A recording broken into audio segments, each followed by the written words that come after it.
Okay, well, we have the fortune of a visiting lecture today.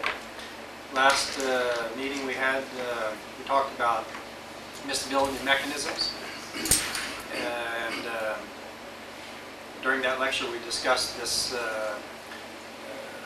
vaporizing gas drive mechanism, the condensing gas drive mechanism, and the so-called condensing vaporizing gas drive mechanism. And the man we talked about in connection with the last mechanism is Zick. He's here with us today. And he's going to talk a little bit about the development of miscibility and the calculation of that numerically. And then we have the opportunity not only to hear the lectures, but also to use the software which I mentioned during lecture last that Aaron has developed, MMPZ, for calculating minimum miscibility conditions. And today, after the lectures and the discussions, you'll actually be able to work on the computers some examples where you'll be able to calculate with this program miscibility conditions for some reservoir fluid systems. A real short background about Aaron, since he probably won't tell you too much of the truth about himself. Aaron comes originally from Wisconsin, which is very important because that's where the Green Bay Packers are located, our football team. And he did his first degree in chemical engineering there at the University of Wisconsin-Madison. And then he went on to do his PhD at Stanford University in chemical engineering as well. And after finishing his PhD, he went to ARCO in Plano, Texas. And this is where he did the work that we'll be hearing about today, at least the origins of the work on miscibility mechanisms. And it was in connection with the major, probably the world's largest miscible gas injection project at Prudhoe Bay, a 25 billion barrel field, and a very large gas injection miscible project there. And Aaron was involved in many aspects of the study of developed miscibility in connection with that field. And that's where a lot of the things you'll hear about today developed and evolved. After being at ARCO for, I don't know, how many years, Aaron? 7.5. 7.5 years. He went to work for a company that was developing compositional reservoir simulation models, and he worked on the thermodynamic parts of that model, the equation of state model. And after a couple of years there, he started his own company, Zick Technologies, and that's where he's been and will continue to be hereafter. And Zick Technologies is developing software and doing consulting in this area of phase behavior, reservoir fluid, PBT, and particularly development of software, and some of that software we'll hear about today. And that pretty much brings you up to date. Aaron, I'm going to turn it over to you.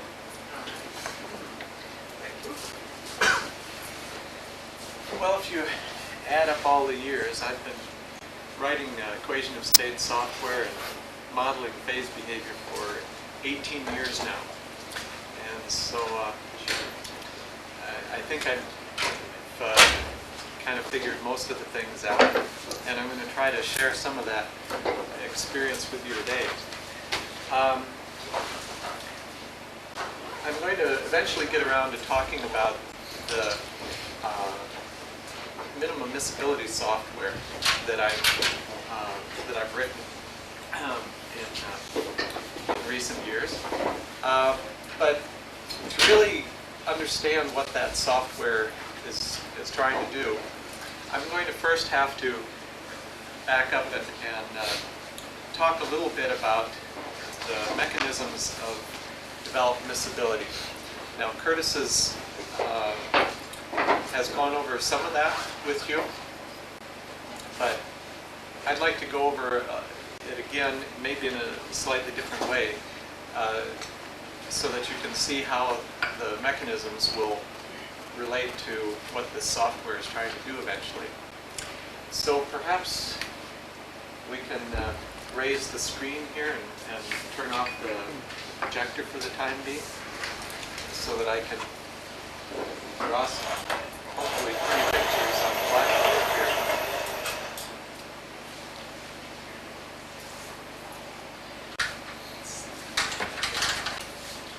My writing charts. Is there some light here too?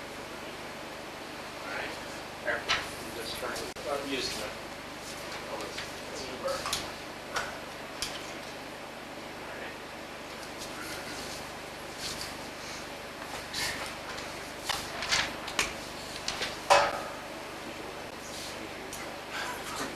I guess this is probably going to end up being the way.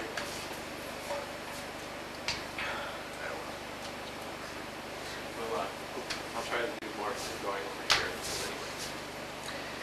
Now, if you have a ternary system, 3 components, you can basically have 2 displacement mechanisms: condensing gas drive and vaporizing gas drive. Now, in the condensing gas drive mechanism, you have a rich injection gas and a heavy oil. And the injection gas, as it contacts more and more oil, it drops its intermediates into the oil, making the oil lighter and lighter, until finally this enlightened oil becomes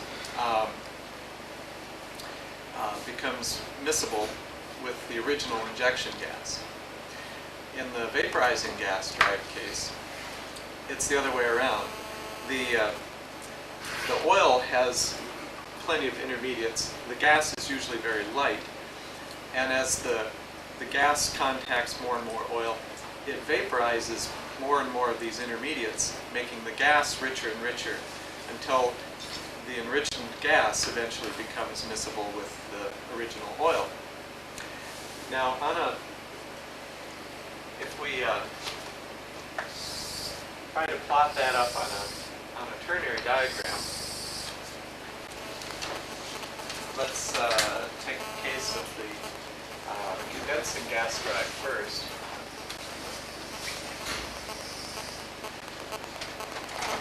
Here we would have perhaps C1, C4, and maybe C10. Okay? And our phase envelope is going to look like this, roughly. I mean, it's actually probably a lot closer to this edge of the diagram, but we'll draw it here to make it easier to see.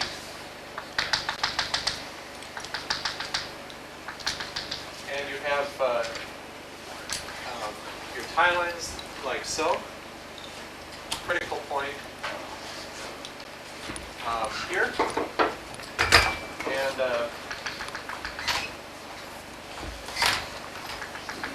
critical tie line that would extend like this. Now that phase behavior diagram is true no matter what your original oil and gas compositions are. It'll change with pressure. The two-phase envelope will shrink as you increase the pressure. It'll change with temperature also. But we're going to consider a fixed pressure system and look at different compositions of original oil and gas. So let's start with a condensing gas drive type system, where we would have, let's see, blue for the gas. Let's say you have an original injectant that's about here, and you have your original oil is perhaps here someplace.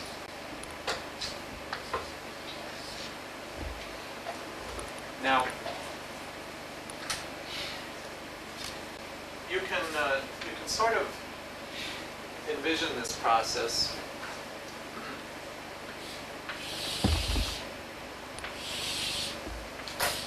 as an infinite series of mixing zones. And originally all of these zones are filled with oil. And you start adding injection gas at one end. Now the injection gas will mix with this original oil. Kind of the volume expands temporarily.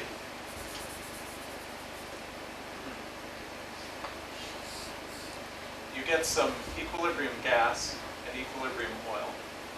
And then this equilibrium gas, it'll move along to the next mixing zone. And it'll create a new equilibrium mixture. And then that'll move along, and so forth and so on, until it's out of the picture. Well, while that's going on, there's another slug of injection gas that comes in, and it mixes with what's left over in the first mixing zone, and then it moves on and on. And so you get this series of injection slugs that kind of move from one zone to the next, mixing along the way.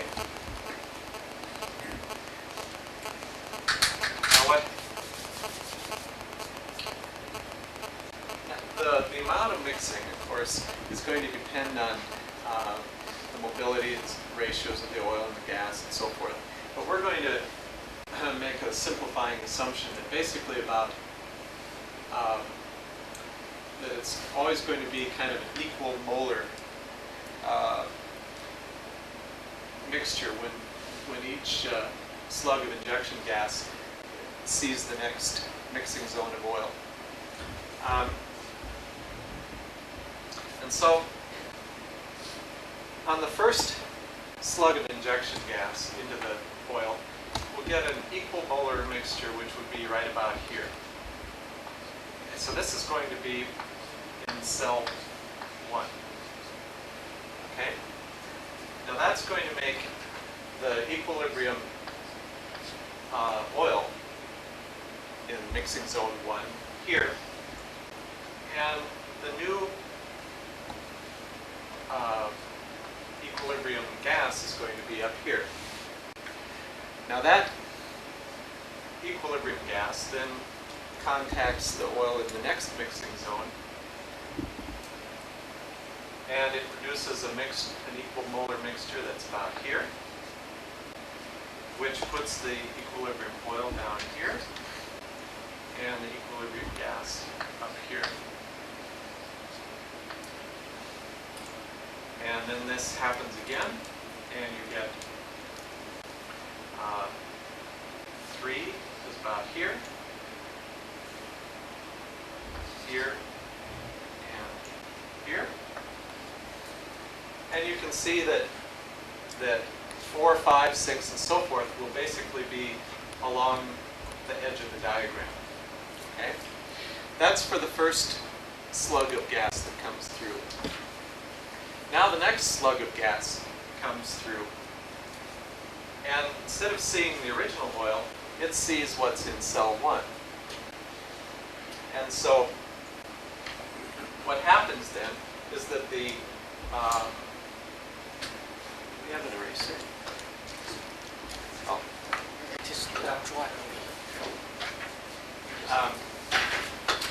Is that the overall composition in cell 1 now changes from here to the equimolar mix between here and here. So the overall composition in cell 1 moves to about here. That makes the equilibrium liquid move to here, and the equilibrium gas move to here.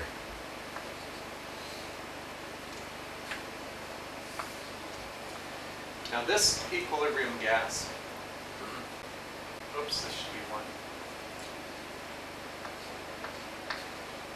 It moves forward and contacts the remaining oil in cell 2, moving the overall composition of cell 2 from here to about here. Thank you. So the equilibrium liquid moves from there to here, and the equilibrium gas moves from here to here. And then this contacts with 3, moving the overall composition to about here.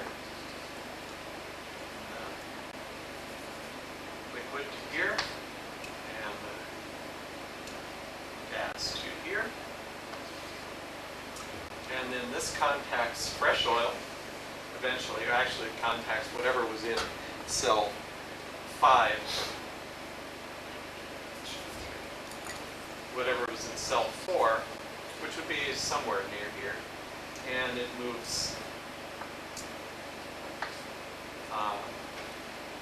4 there, and here, and here. Now this process continues on and on and on, and what happens is that the liquid compositions in cells 1, 2, 3, 4, they all march in this direction here. And the gas compositions in cells 1, 2, 3, and 4, they all march in this direction here.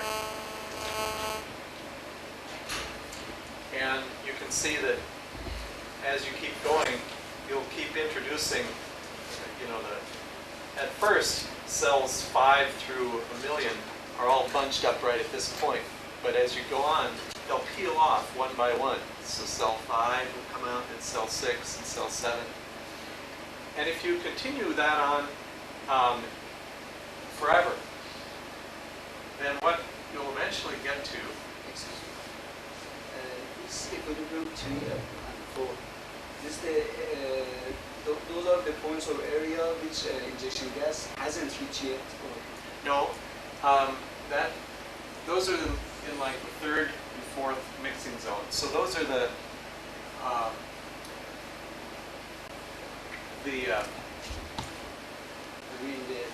inside the envelope. Right here. Yeah. Yeah. That's the overall composition when the gas from the previous cell mixes into that mixing zone. That brings the overall composition to that point. And then when the gas phase moves on ahead, of course, then the composition drops from here to there because the gas has left and moved into the next mixing zone. So you can kind of think of this as these are the compositions within the mixing zones after the gas arrives but before it leaves. And these are the compositions of the liquid that's left behind after each slug of gas has moved on ahead. Now, if you were to continue this on forever, what would eventually happen would be that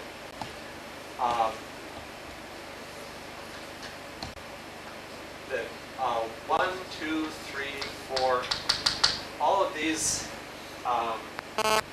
mixing cells would end up just a little bit. 1, 2, 3, 4. Would end up at this point right here. And that's because when the fresh injection gas comes into cell 1, it's going to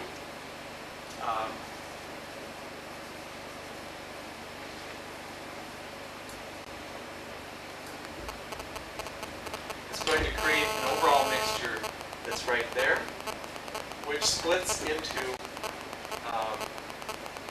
one up here and one down here. Now, this injection gas, 1 here, mixes with cell 2, and that gives you an overall composition here, and an overall gas composition that's exactly the same as 1. And this mixes with 3, and it gives you exactly the same composition that you had in 2. And so you quit making any changes once all of these cells have bunched up to this point here. Now, you'll still have cell infinity here, and infinity plus 1 here, and infinity plus 2 here, and so forth. But all of the real cells will eventually stop here. And that's because the tie line extension that passes through this point and these overall mixtures and these equilibrium gas phases, that tie line passes through this injection point. So there's no more progress that you can make. These cells will keep moving until they hit that tie line that extends through the initial injection gas. And that's as far as they go. And so they'll eventually all reach that this composition here. Now, the overall path basically will look something like, the overall composition, which started here, is basically going to look like this, where here you have the composition in cell infinity, and infinity plus 1, and infinity plus 2, and so forth, until you get to the original injection gas, or the original oil. But everything else will be here, and then it will jump from cell 1 out to the injection gas. So you basically have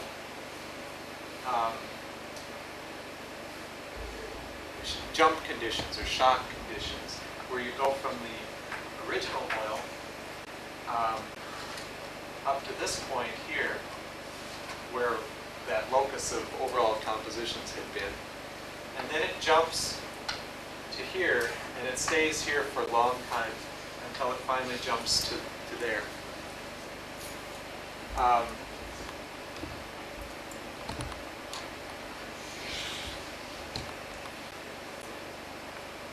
But that's what happens at infinity. But if you were to look at it at some snapshot earlier in time, what you'd see would be something that would approximate that. It would probably look something like this, where there would be, it looks like it's approaching these straight line segments, but it hasn't reached there yet. The farther, the more the number of slugs you have, the closer it gets to the ultimate solution. And of course, at the very first, it looks like this. Right? And so, as a function of time, the path gets sharper and sharper.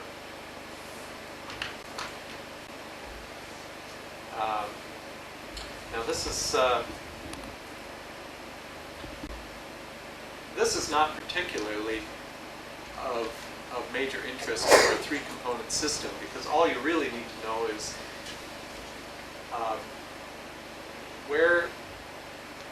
where is the injection gas in regards to the critical point. If it lies to the left of this extension from the critical point, then you'll always get stuck and you won't reach miscibility. But if it lies to the right of this critical point, you'll eventually reach a condition of miscibility. If it's right on that extension, that you'll eventually have all of your cell compositions right at the critical point.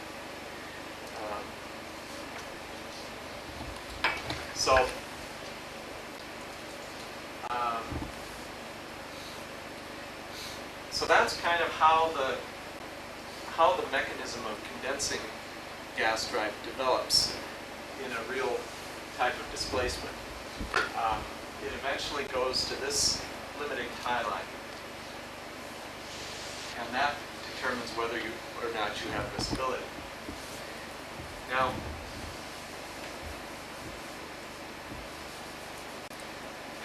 the case for vaporizing gas drive is similar, only it goes in the other direction.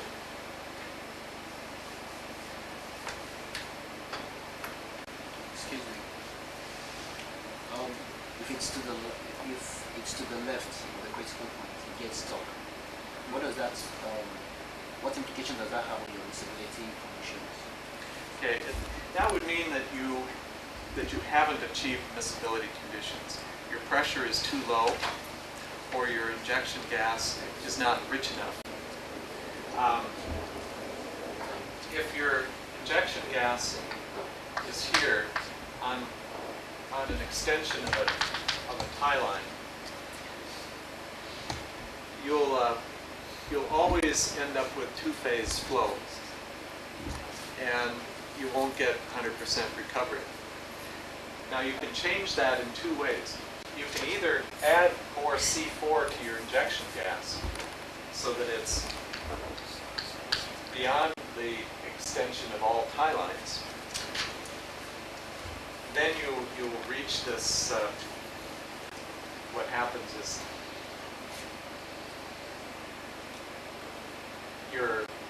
all of your cells will come around the liquid compositions will come around the bottom of the phase envelope until this point, and then after that, all the compositions will follow on this line within the single phase region. So you'll reach single phase flow eventually, and that'll ensure 100% recovery. So by adding C4 to the injection mixture, you can reach miscibility. Another way of reaching miscibility with the original injection gas is to increase the pressure, because that will shrink the phase envelope. And if it shrinks the phase envelope to the point where the new critical tie line is at or to the left of the injection gas, then you'll also reach miscibility.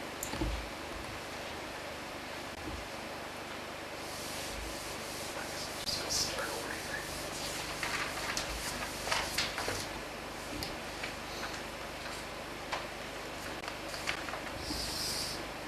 All right, let's go over the vaporizing gas drive case now. We'll go a little bit faster this time because it's going to be so similar.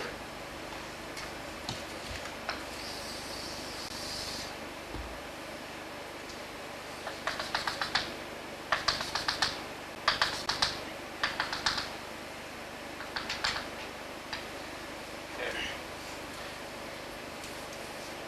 Now let's suppose that we're injecting pure C1, and that our original oil is here, let's say.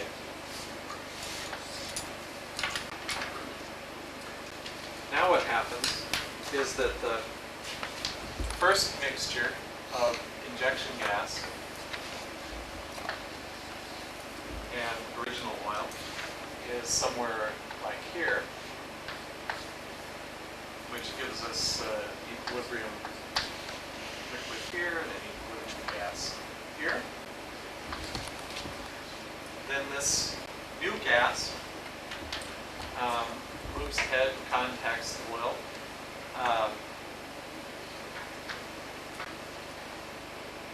And makes the overall composition there, which would put the equilibrium liquid here.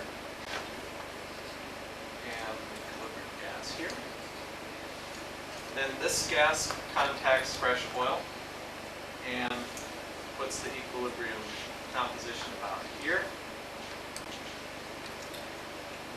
Here, gas here. This contacts fresh oil, puts the new composition there. 4 and 4. And this goes on forever and ever and ever. And what you can see is that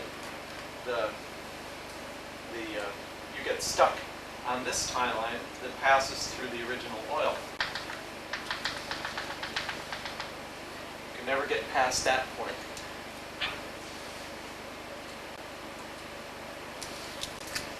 Now you can look back at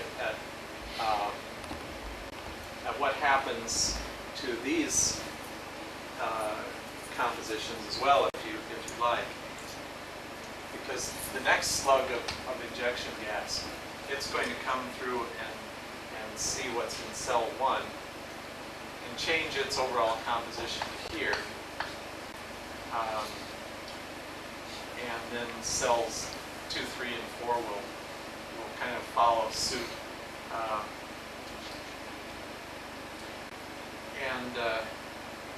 Then the next time injection gas 1 comes through, it'll move the overall composition to there, and so forth. So eventually, what happens is that your overall composition path, it starts off, it starts off looking like this, but as you go to more and more cells,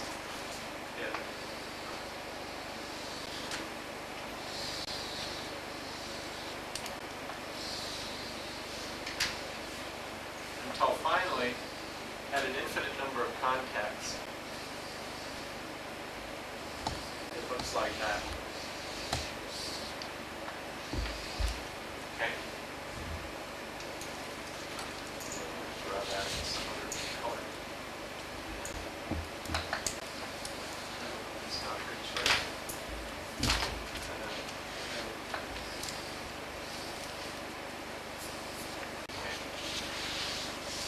But the determining factor as to whether you achieve miscibility or not is, do you get stuck on the tie line?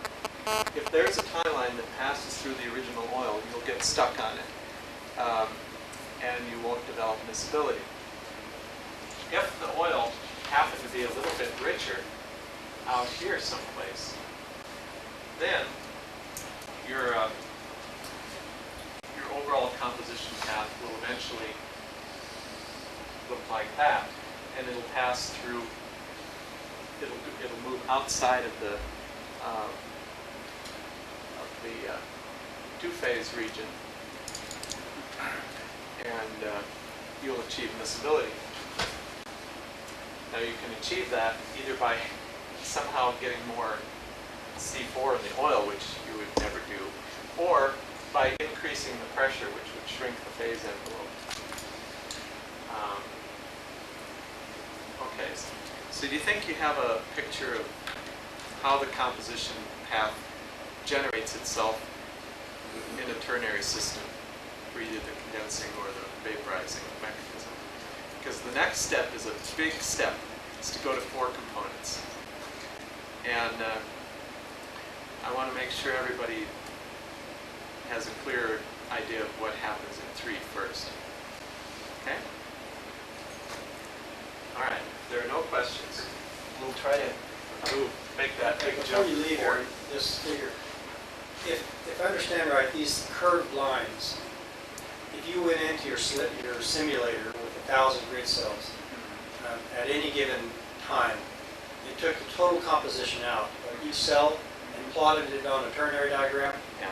then you would get that path, One of these green one lines of those here. Yeah. green lines there. And the more cells you have, the closer the curved path, the green line, would be to the red line, which is the path that you get with an infinite number of cells.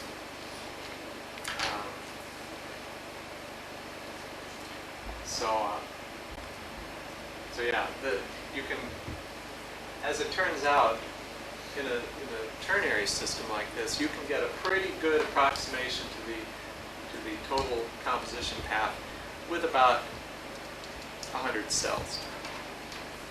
A very good approximation.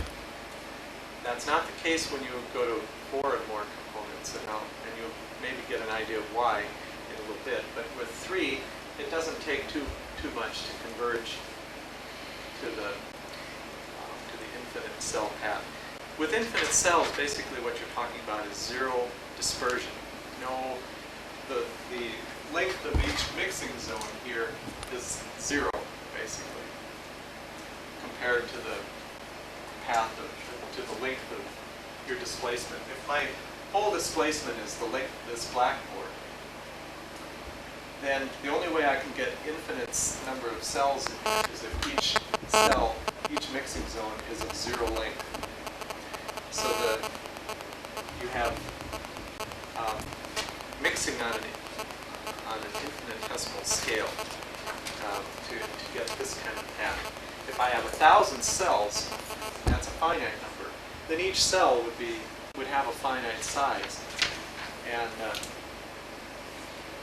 that gives you a finite dispersion, a finite amount of mixing. But we're kind of interested in what happens as we approach infinity, because in a reservoir, your well-to-well distance might be, 500 meters, and your mixing zone is on the scale of a pore size.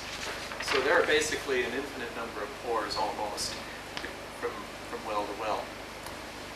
So we're interested in what happens as you go to infinity. It's just a little hard to get there with a numerical simulator. Now,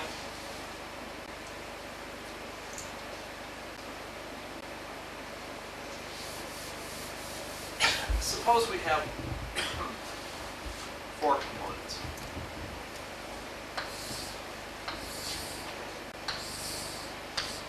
And we'll look at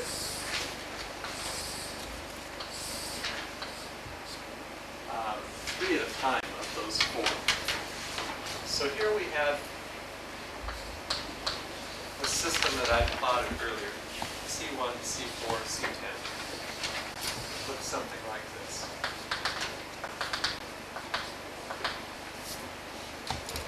Then we can plot C1, C4, and let's say C20.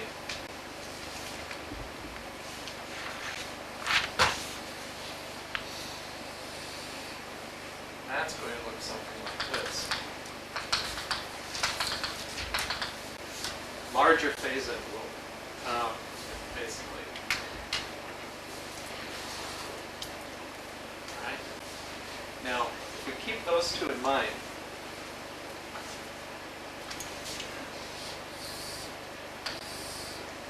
what we can do is we can put them all together on a ternary diagram.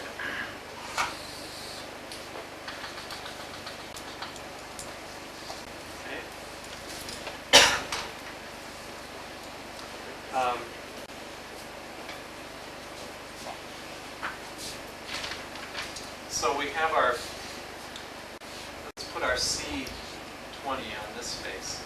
This would be the larger of the 2 phase envelopes. And we'll put the C1, C4, C10 on this face here, which would be the slightly smaller phase envelope. And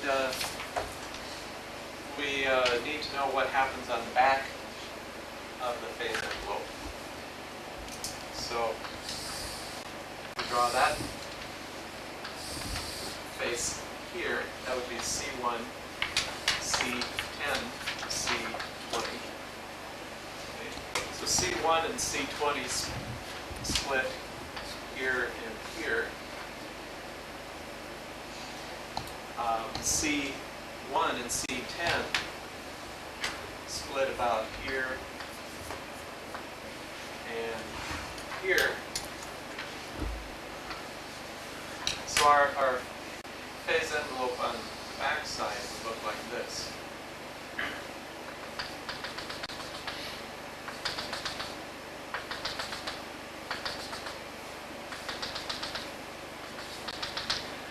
tie lines should not be crossing. Of course, I just ran out of a little room here, so those tie lines look about like so. So on the back face, we have the edge of the face looks like that. Okay. Now, there's a critical point here, roughly, and a critical point here. And inside this phase envelope, what you've got is a rounded surface that doesn't touch any of the other sides in your place. And you've got a locus of critical points that connects these two critical points. So this is a line of critical points that falls entirely within the tetrahedron here. Now, just as this critical point has a tie line that extends through it, and this one has one that extends through it, all of the critical points inside the diagram also have critical lines that extend through them.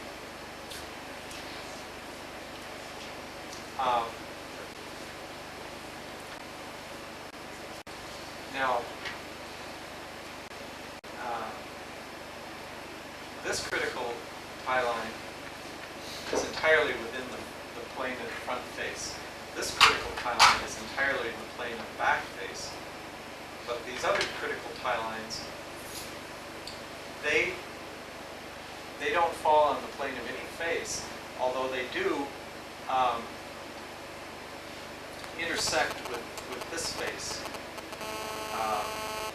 They kind of come poking out of this face a little bit. And the locus of where they poke through or probably look something like this. But that's not real important. I just drew that so that you could kind of get the idea that these critical tie lines don't necessarily have anything to do with the edge of this diagram. Say.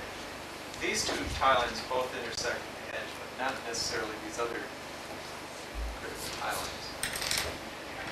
Now it's going to be a little hard to see how the composition path moves with this view of this ternary diagram, or a quaternary diagram.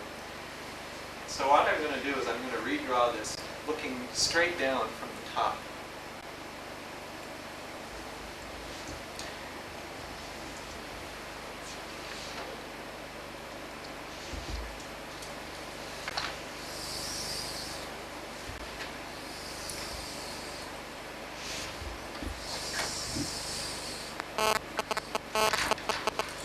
This is our bottom face now, this one right here. And the way I've drawn this, there are no two-phase regions on that bottom face. In other words, C4, C10, and C20 at these conditions are all entirely miscible. Any combination gives a single phase. Now, that may not be true for most pressures of interest, but if you get to a high enough pressure, that'll be true. Now, the apex here, if we look at it from straight down, would be roughly here. That's our pure methane point, okay? And the edges of the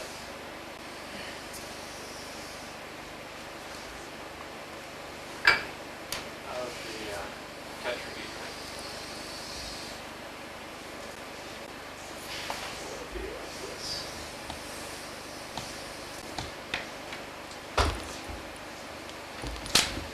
So we're going to make this C1, C4, C10, and C20. And we just draw these three envelopes on these three faces that we can see. So here's our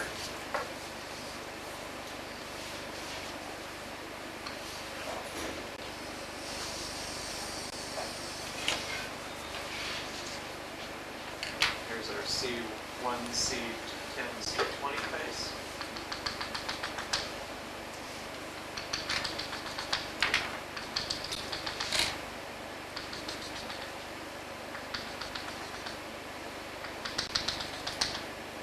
Something like that. And our C1, C4, C10 face would look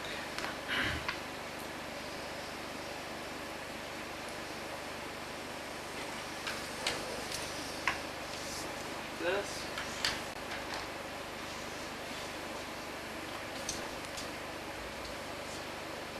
It shouldn't get any closer to the edge of the diagram where it starts.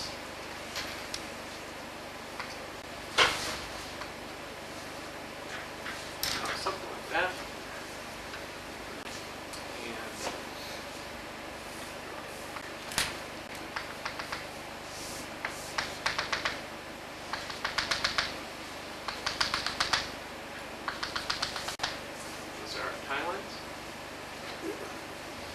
And the C1, C4, C20 face would look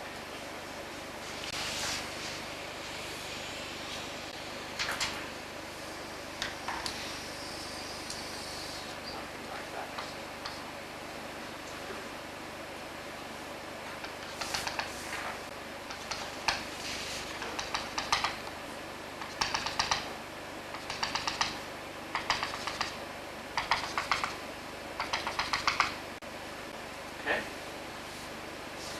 Those are where the phase envelope intersects the faces of the tetrahedron that we can view from above.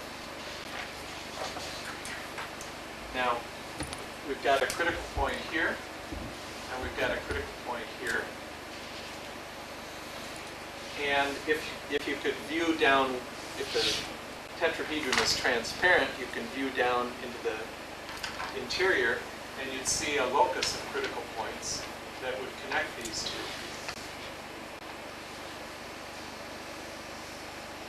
So those are all critical points. Also, if you could look down and see the whole extent of the two-phase region,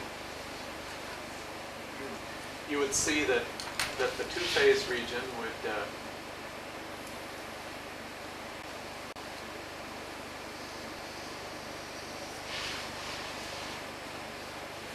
look something like that. Okay. So that it kind of curves around. It's I don't know if there's anything in this room that's shaped kind of like that, but it would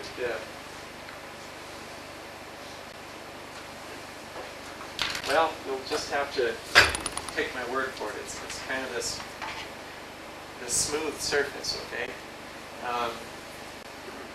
And the farthest extent of it that we can see from this projection would be out here. Now,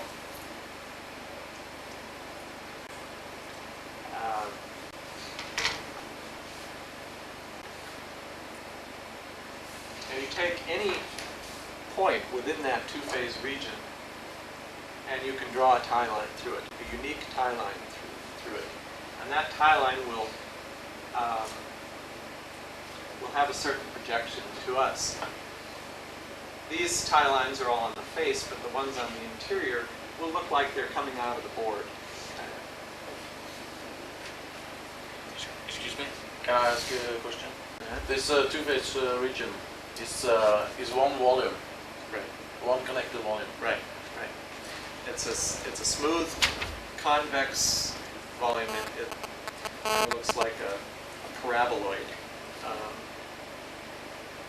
There are no concave areas in it. It's all rounded outward. Now, here's where it's going to start to get a little bit tricky.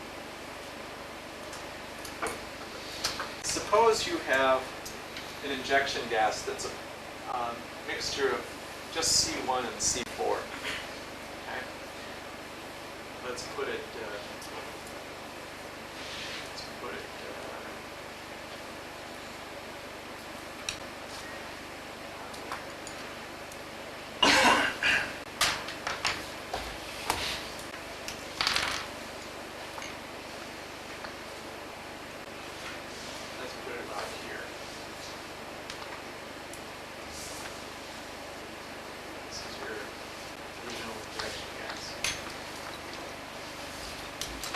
And let's say that you have a mixture of oil that's basically got no intermediate C4 in it. It's just C10, C20, and maybe a little methane. So our original oil might be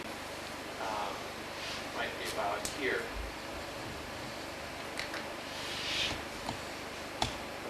So it's two-phase.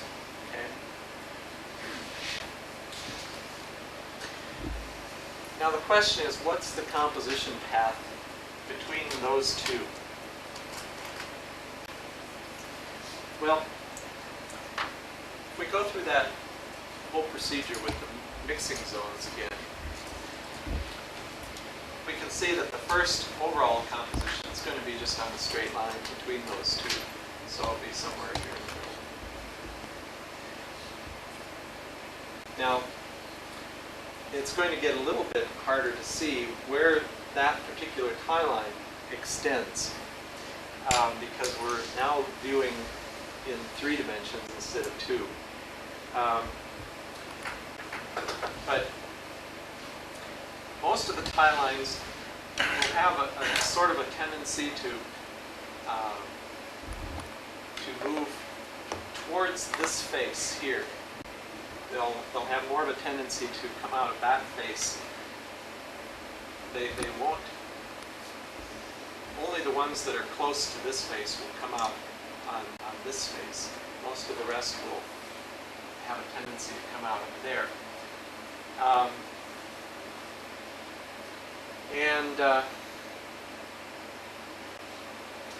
They'll have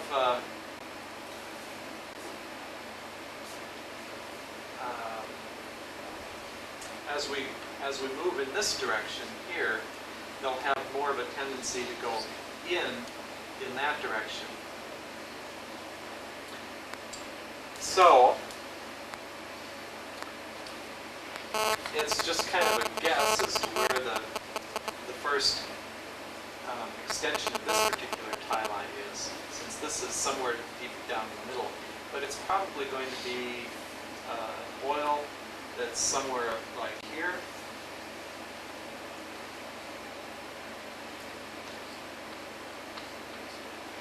And a gas that comes out somewhere up here.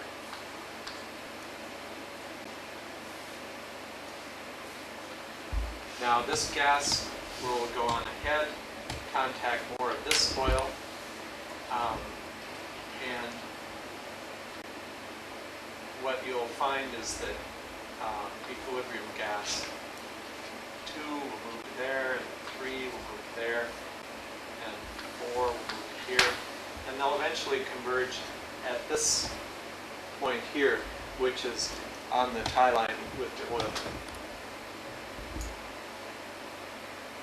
That's for the first slug. Now, for the second slug, we have here this injection gas will now see this original, or this oil that's left behind, which will move the new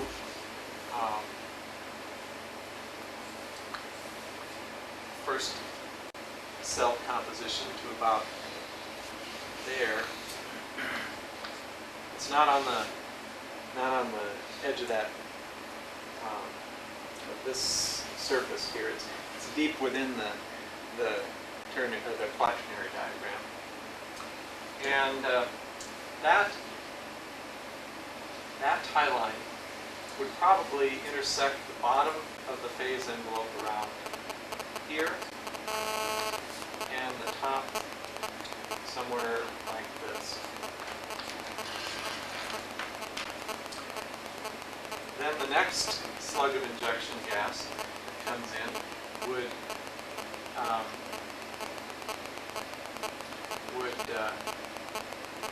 move the overall composition to about here,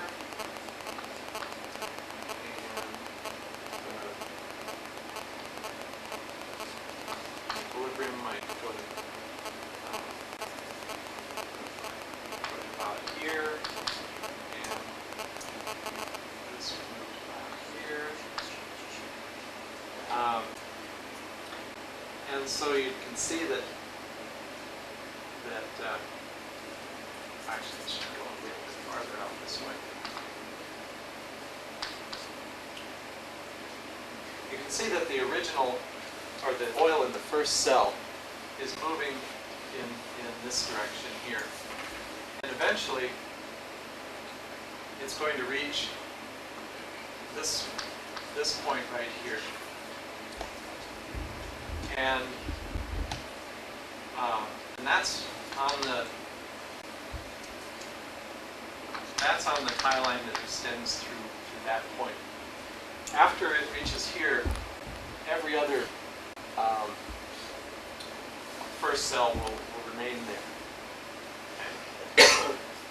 So we kind of see what's going to happen far downstream. We're going to end up along this tie line here.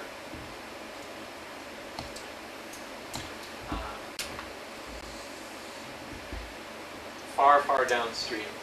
And upstream, after enough contacts, we're going to end up on this tie line right here.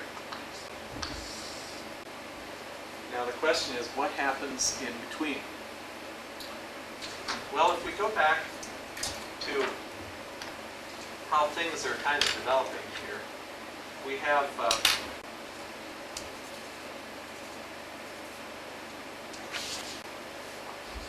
we might have some the compositions of liquid in cells 1, 2, 3, 4,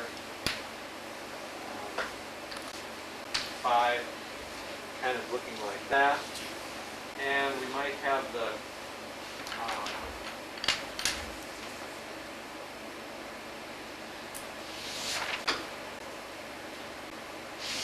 equilibrium gases looking like 2,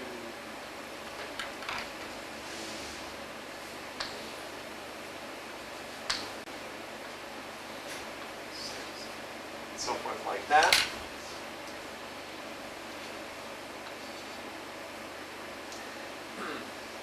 Now, what happens when the gas from cell 3, let's say, goes down and contacts the oil from cell 4? Well, 3 and 4 are like here. And so our new overall composition, which had been here, see, our new overall composition now moves a little bit over this way. So, well, no, wait. Our overall compositions 3 and 4 have been like this. Now if we add a little bit of cell 3 to this, the overall composition of 4 moves a little bit this way. And the equilibrium gas from 4 moves a little bit this way. Now, and the equilibrium liquid from 4 moves a little bit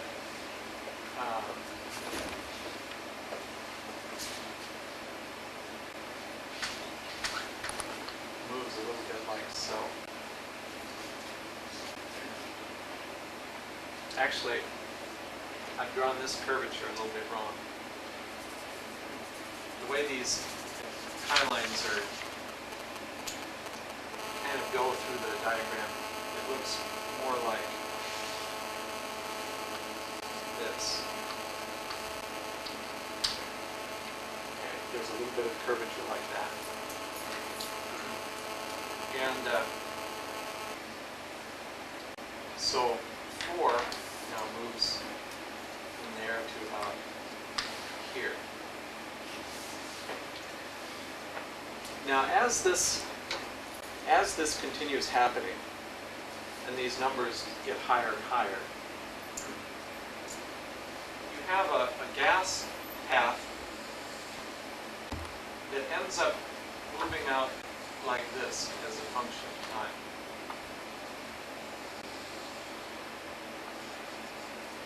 That's just sort of the way the tie lines draw that gas path. And the oil path is going to also move in that direction. As a You're up and running again? All right. Now you can kind of see that the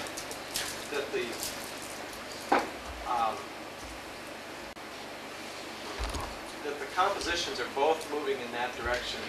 The tie lines, the connecting tie lines, are going to be kind of moving around like so.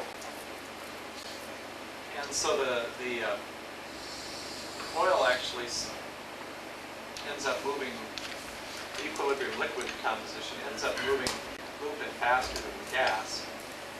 And as far as the projection goes, it can eventually pass the projection of the gas. Because then at some point where they would be one line over the top of the other, that would mean that that particular tie line is coming straight out of the board. But they eventually, you see, the tie lines eventually swing over to this direction, and so the oil has to eventually pass the gas. Now,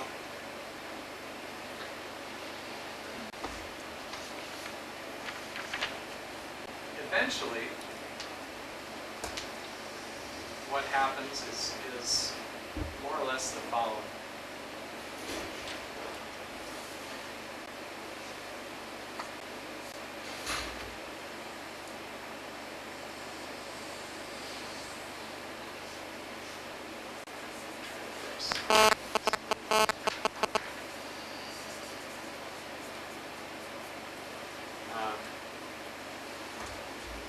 The oil composition is going to look like that. The gas composition is going to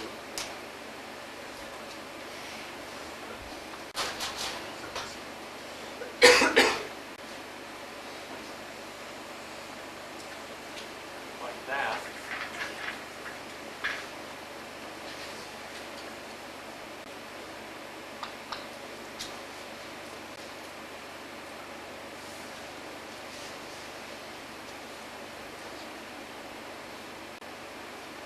And let's see, tie lines. Okay, we're still on this tie line here. That's our infinite tie line. We're still on this tie line here, which is the tie line at the very inlet of our injection.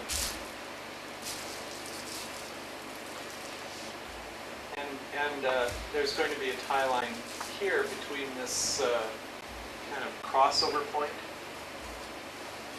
Now the rest of the tie lines you're just going to have to kind of try to envision.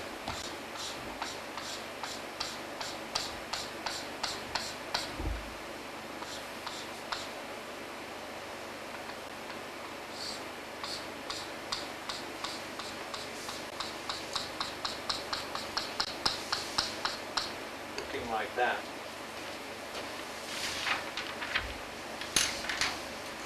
So what we've got here, we've got two surfaces that are cutting through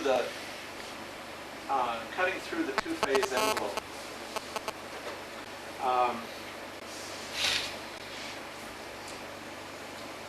They intersect the top of the envelope on the blue curve here. They intersect the bottom of the envelope on the brown curve. And they're connected by these green tie lines. And it stops here when any two adjacent tie lines, if they mix together, give you another overall composition that's on that same surface as the two tie lines. So basically, the tie lines here are locally planar with each other. So there's the surfaces quit moving when that's the case. And in particular, these two surfaces have to intersect in a way so that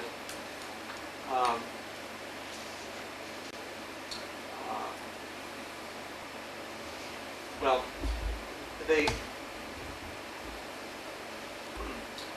the path that you'd measure in a simulator would always be rounded at this point, but it gets closer and closer to this sharp intersection between these two surfaces the more cells you use. And it's this particular tie line right here that determines whether you get miscibility or not. Because this tie line right here is going to be the closest one to the critical point. Now, if it actually reaches a critical point, if the pressure and the compositions are such that the only way that these two surfaces can intersect is at a critical point, then you'll have miscibility.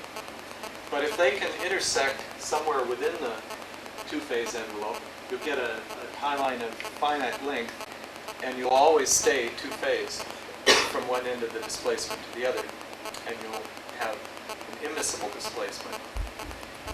But you can see that the composition path is, which started off being a straight line between the injection gas and oil, now kind of looks like this. It goes here, and then it goes back here, and then it goes to here, and then down to the oil. Or if we draw that out here separately, it would be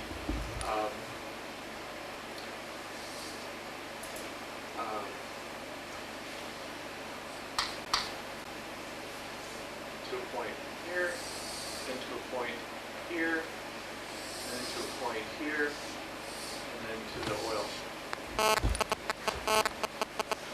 Now, when you start off with an original injection path like this, the driving force to take it to this final path is the shape of all these three-dimensional tie lines. And it's always going to take a lot of contacts to draw the overall composition path towards this line. It's going to start, looking like actually probably look something like this first.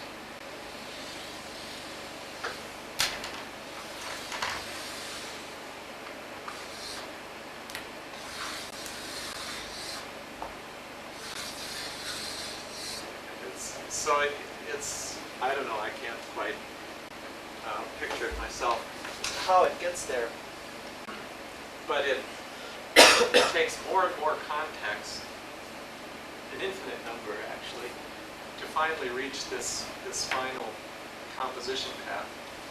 In particular, this last corner here is the most difficult to approach takes the most contacts to approximate this corner, much more so than any of the rest of this part of the path. But this is the point that you have to calculate if you're going to determine whether you've got miscibility or not. And so that's what my software attempts to do. Now you can certainly run a whole bunch of slim tube displacements to see whether or not you get a miscible displacement. Those are very expensive.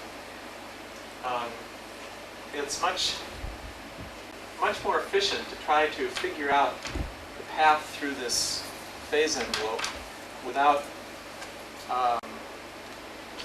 worrying about the recoveries and so forth. And so after we take a little bit of a break, I'll talk about the software and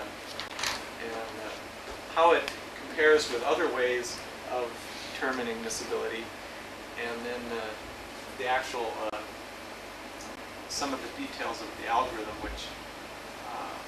which it uses to go from these purple curves to an approximation of this green curve.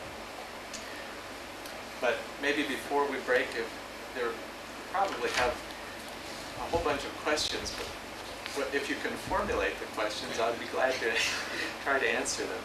Excuse me. Mine is simple. The ternary diagram, we used C1, C10, C4, light, heavy, and intermediate. When we use four components, what's the fourth one? What do we call it? Extra heavy or what? I usually call it light, heavy, light intermediate, and heavy intermediate. So in this case, the C4 would be our light intermediate, and C10 would be our heavy intermediate.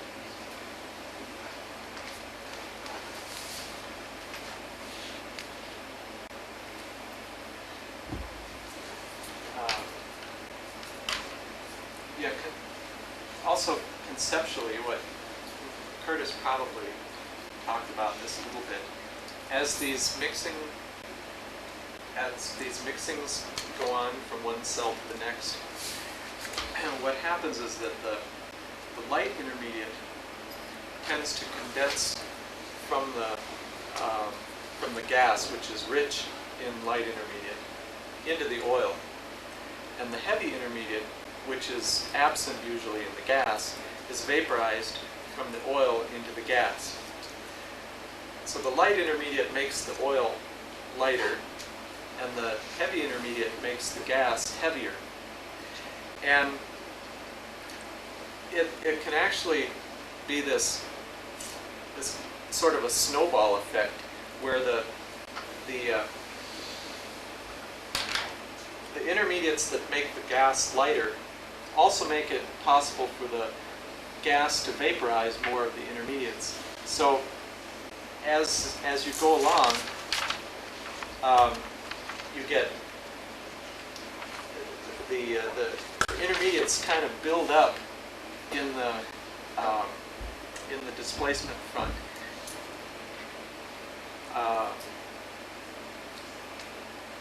You have well, you can kind of think of it, you're continually adding intermediates to the system. And those intermediates have to end up someplace. They're not present at the far end of the tube, and you eventually strip away all of the intermediates from the front of the tube. So not only are you injecting intermediates with the gas, but you're also stripping them away from the residual oil.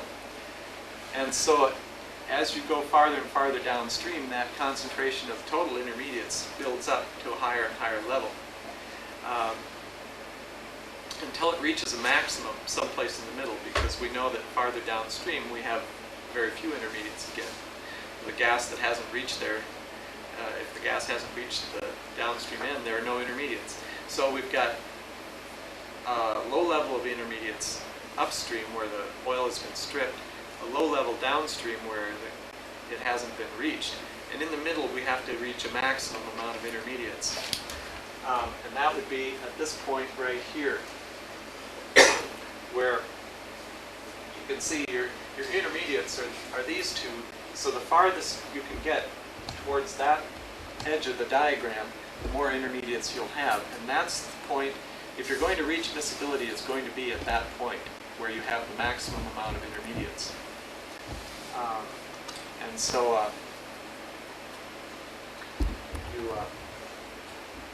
you have your,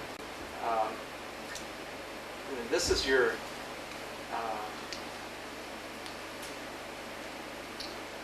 condensing region here, where you're adding intermediates from the injection gas.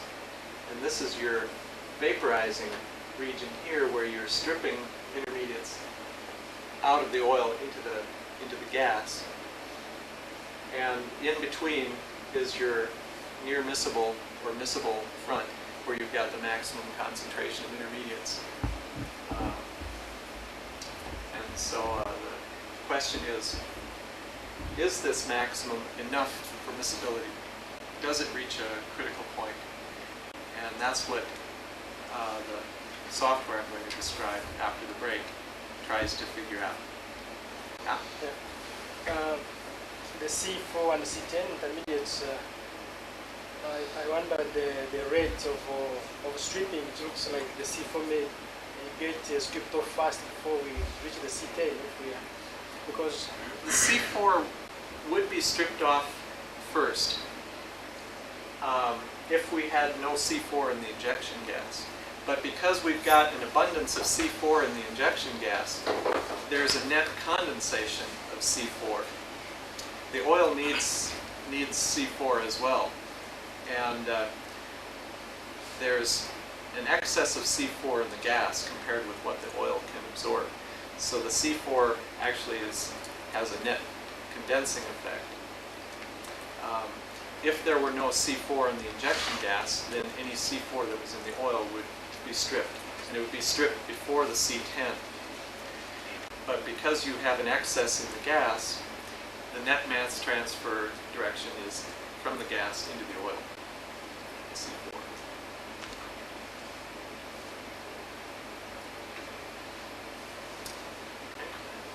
So why don't we take our break?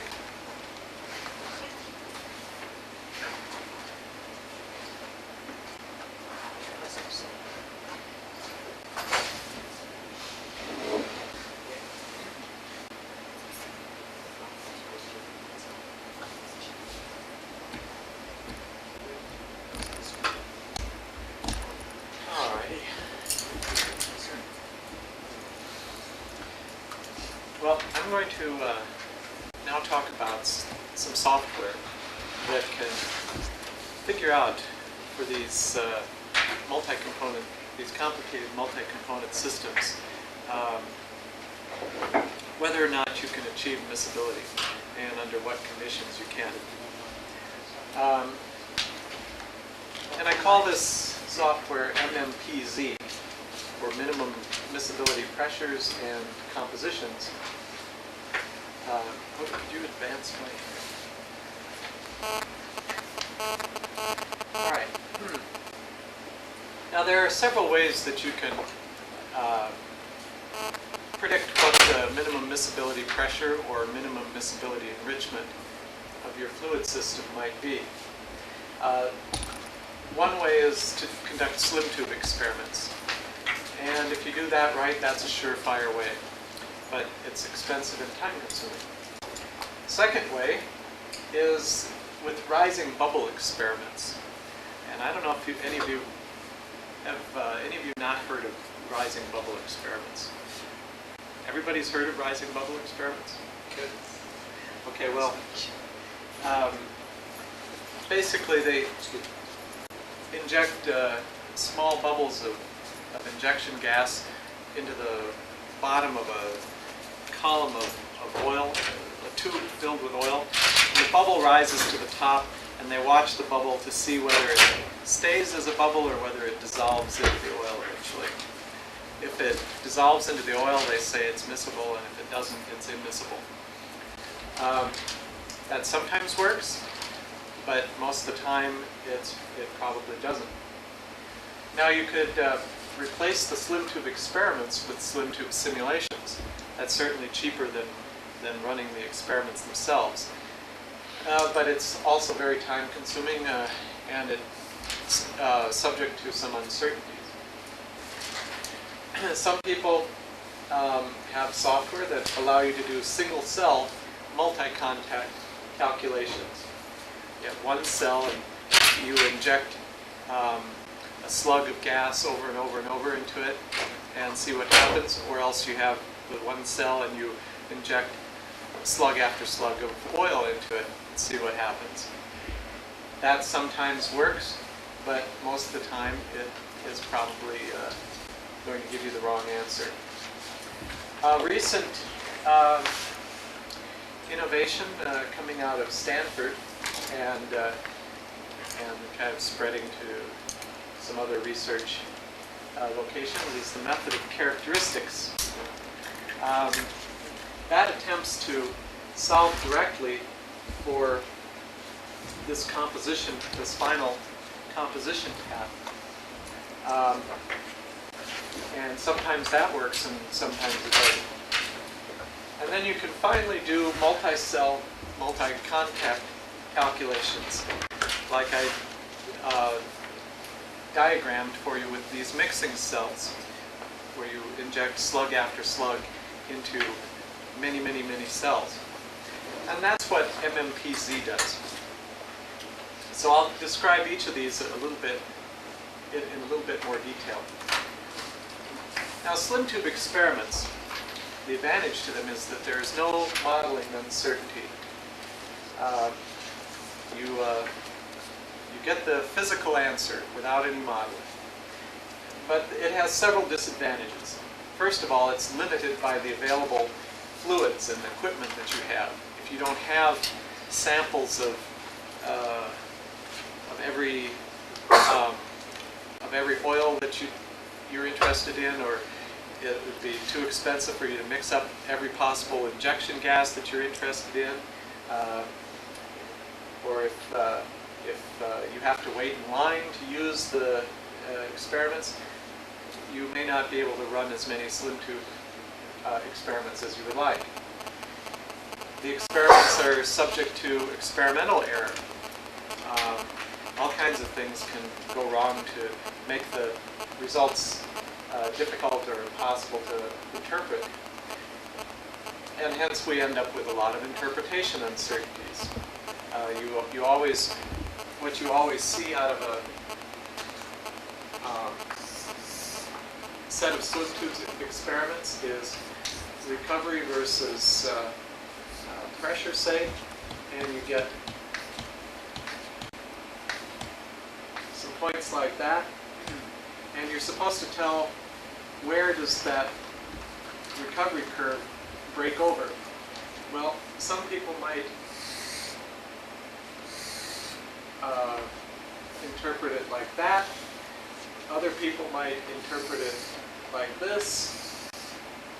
So you get some uncertainty in what's the breakover pressure of the MMP. And they're time consuming. Each run of a slim tube experiment takes a full day, and that doesn't count the setup time, the time to clean the equipment, ready the equipment, mix the fluids, so forth. So you add another day for doing all that stuff, and it's 2 days for each point. You'd like to get something like 6 points, so you're talking about a couple of weeks to get 1 MMP. And maybe you need to calculate, maybe you need to determine 20 MMPs. Well, that's 40 weeks. And 40 weeks of an experimentalist's time is going to be very costly, which is the last point on the slide. They're expensive. All right? Now the rising bubble experiments, their main advantage is that they're cheaper than slim tube experiments. The equipment isn't as complicated or as messy to clean. Each run takes only a few minutes instead of a few hours. So they're cheaper. The disadvantage is they can only be used to determine vaporizing gas drive MMPs. What we saw in the ternary diagram with for the vaporizing gas drive case. Now, in some real fluid systems, the MMP is by a vaporizing mechanism. This is not, but there could be cases where the oil is light enough so that you did end up with a vaporizing mechanism. And then you're okay. But in most of the cases, you're probably going to end up with the condensing vaporizing mechanism, in which case the rising bubble experiment will not give you the true MMP. It will always overestimate the MMP. So you have to be very careful about using these experiments. If you don't know what the mechanism is of your system, you'd better not use it, because you are very likely to overpredict the MMP if you end up having a condensing vaporizing system.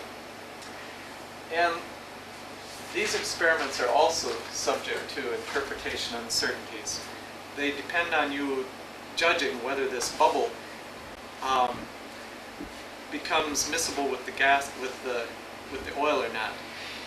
If the interface sort of disappears and dissolves, well, did it dissolve or didn't it dissolve? That's a question that is subject to interpretation on the part of the experimentalist.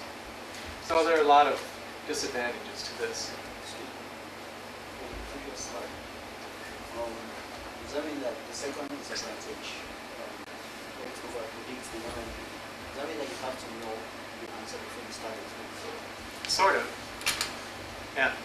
So these experiments are very unreliable unless you can somehow, through other types of modeling or other experiments, guarantee that you only have vaporizing mechanisms.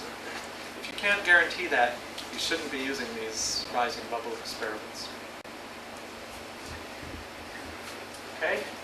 The slim tube simulations, the advantages there is that you can apply them to any fluid system and any displacement mechanism, because the simulator will capture the right answer regardless of mechanism or fluids. And they're a lot faster and a lot cheaper than the slim tube experiments. But they also have a lot of disadvantages. They're subject to numerical uncertainties.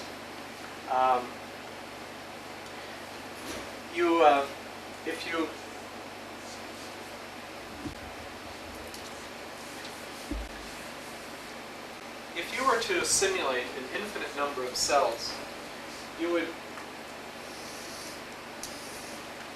probably get a recovery versus pressure curve that looked like that, which is very non-ambiguous. You can tell exactly where the MMP is for that system. The problem is you can't use an infinite number of cells. You can use 100 cells, 1,000 cells, 10,000 cells, maybe even 100,000 cells if you're willing to wait long enough. But you can't use an infinite number of cells. So for 100 cells, you might get a curve that looked like that. Where's the MMP? No telling. For 1,000 cells, you might get a curve that looks like that. Still hard to tell. The best thing you can do with a system like this is that you go to as many cells as you can afford to wait for, and then you take the results and you do some sort of extrapolation to give you a predicted number of infinite, a predicted curve for an infinite number of cells. And if you do that, you can usually narrow the range of possible the possible solution to a reasonably narrow level. You can say, well, my MMP is probably somewhere within this range. But it's still, there's still that little bit of uncertainty because you're extrapolating the results. And this becomes difficult to deal with if, say, somebody asks you, well, you know, I can't afford to run your simulator every time I want an MMP. Give me a correlation. Give me a simple correlation so that, you know, if I change my solvent composition, I can immediately tell what the MMP is.